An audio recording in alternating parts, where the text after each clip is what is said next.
right, folks. Hey, welcome back. You're listening to the You Ought to Know show. Jan Wagner is in the house today. Hello. And we also have a very special guest in the house, Janet F. Williams, author of You Don't Ask, You Don't Get. And we've been rattling along, but we haven't bothered to tell anybody where you can get the book and how much. The book is available at the publishing website, which is www.gooddaymedia.com. And it's $14.99. Okay, that's good. That's good. So people can get, and then if they use Google, you're right there on number one slot, so to speak. That's right. If you Google You Don't Ask, You Don't Get, it should come up right away. If you Google Janet F. Williams, you should be able to find me. I've got a Facebook page for You Don't Ask, You Don't Get. And that's a fun little spot, the Facebook page. I put on asking tips and listen to people's stories. Hey, we've got a guest calling in. Julie. Hi, Julie. How are you today? Hi, I'm fine. How are you? Well, just cruising along. I just want to tell you that the book is fantastic. I use it all the time. I used it when I bought my car. I was going to buy the car, but I was letting the dealership know that, I wasn't so sure I wanted it, and I wanted to get my windows tinted. And I thought, well, I could go out and pay for that myself, but maybe I can get them to do it. So I said, well, look, this isn't really the car that I wanted, and, if you're willing to tint the windows, I'll take it. I'll take it off your hands. And they were like, okay, no problem there. And I said, okay, I'll buy the car. So I felt like even though it wasn't a lot of money, I got something extra that I wouldn't have even thought of to ask. And I must say that this book, I use it at Trader Joe's. I get bananas for free. I just ask everybody all the time. How do you get bananas for free? I knew you were going to ask that. I look at the bananas that are brown. Oh, I see. And I say to them, I have brought up literally 10 pounds of bananas to Trader Joe's. They're going to hate me. And said, you're not going to sell these bananas. They're brown. Nobody's going to buy them. Right. But they're great, for banana bread. So so I said, will you give them to me? And I bring them to the checkout with all my food, and they see I'm spending, $50 or $100 on food. And every single time I've gotten probably $15 worth of bananas for free. Sure. I love it. That's great. A good story. And so in my family, my son, he's 17, everybody in my family now automatically always asks for what they want, and because they figure if they're not going to get it, they weren't going to get it anyway, and if they get it, they just got something they didn't expect to get. So, and Julie, don't you agree that the way you ask has about 99% on the results that you're going to get?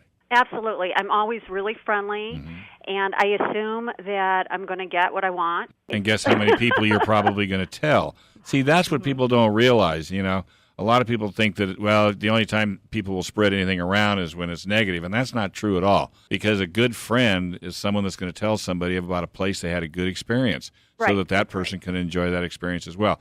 And I tell everybody all the time, you've got to buy this book. There are so many. I can't wait to read it. Yeah, it's a great book. I'm doing this interview backwards. Janet, you've done a great service for everybody in the United States. Good luck with your book. Well, thank you for the praise. I know that because you've been doing this for a while, that you're much more confident than you were. You can hear it in her voice. Ago. Oh, You can hear it in your voice. Yeah. And the way you deliver your requests really comes across to other people, and they are able to better judge your intent by the sound of your voice. So that has a lot to do with you getting what you want. If you come across and you sound really timid, or you sound unsure, or aggressive. Or in a way that turns people off, or if you're kind of asking why would I even get this, the other person's going to pick up on that too, and they're going to be less likely to tell you, nah, I don't think so. That's very great. I'm really happy to hear all your wonderful stories. Thank you so much, and good luck.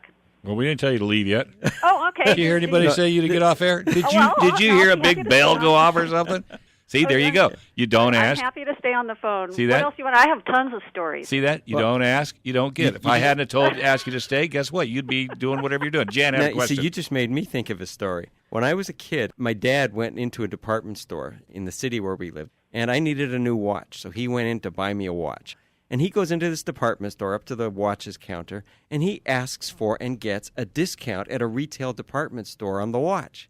All he did was ask for it, and he got it. It's amazing what you can do if you assume you're going to get it and go in there with a nice attitude and you're friendly about it and see what happens. What's worst that can happen? They say no? Right, and that's the thing. If you don't have an expectation, I mean, if you just assume you're not going to get it anyway, but you ask for it and you get it, then you have goodwill toward the store. The store has a customer that they might keep, as you mentioned before. Now, you can abuse that, of course, too. I mean, if you go to the grocery store every single day and you keep grinding on them to give you free stuff, that's not going to happen. But I think in your situation, or in most people, if it makes sense, it's good for the store and it's good for the consumer, why not? Right. That makes perfectly good sense. And like you said, and in the car business, people are so intimidated by things that they don't have control over, like buying a car. They don't know the inner workings of what goes on. And I think this book just basically does it in 4 words: is that you don't ask, you don't get. The other thing, actually, with regard to cars, which I've learned from the book, too, is a lot of times the finance manager will try to add things on for the sale, at the end of the sale of the car, to make more money. And I have actually gone into the dealership and said to the finance manager, I do not want to hear about any of your upcharges. I asked them to please not tell me something. And, they will honor that. And if they don't, that's when you get up, say thank you very much, and you walk out the door. Yeah, actually, they have honored it, and I'll tell you, they haven't always been happy about it. Like I've seen, their expression is, sure. Well, because they don't expect. See, they got to make money, right? And like I was telling Janet when we were on break, because I was a service manager for 30 years, and the majority of the money is made in finance. Now, some things you shouldn't buy, some things you do, depending on what you're doing with your automobile. And the biggest thing I teach is you're in control. You're not happy, get up and walk out. Because trust me, whatever you're buying, that's not the only one in the world. Hey, I do have to take a break. I will let you go, Julie. Thank you very, very much for calling in, and keep reading that book. I'm sure we'll see you out there having a good time. Great. Have a great day, guys. Bye-bye. Thanks. Bye. All right, we're going to take another break, if you can believe that, right here on the You Ought to Know Show. That's right. You don't ask, you don't get. You'd like to take a look at it? Go to gooddaymedia.com, and you can order one for under $15. Maybe you can change your life as far as how you go through it.